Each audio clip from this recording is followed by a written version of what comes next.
News from the Nebraska State Capitol today. Governor Jim Pillen officially appointed former Governor Pete Ricketts to the United States Senate.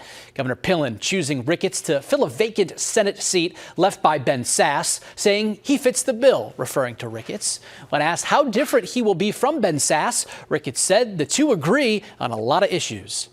Senator Sasse was very keen on strong national events, especially national defense, especially with regard to the threat of the Chinese Communist Party. I also share those same concerns. So I think there's going to be a lot more similarities around the issues that he and I are going to be focused on, which are, again, kind of the conservative values that we share. So I think there's going to be a lot of similarity on the issues. I can't think of specific issues that we differ on right off the top of my head, though even conservatives will disagree on different issues. Pillen says 111 people applied for the job, 9 were interviewed, and that the process was thorough and fair. Ricketts now has to form a team to work with in D.C. Democratic Party Chair Jane Klebb was quick to respond to Pillen's appointments of Ricketts today.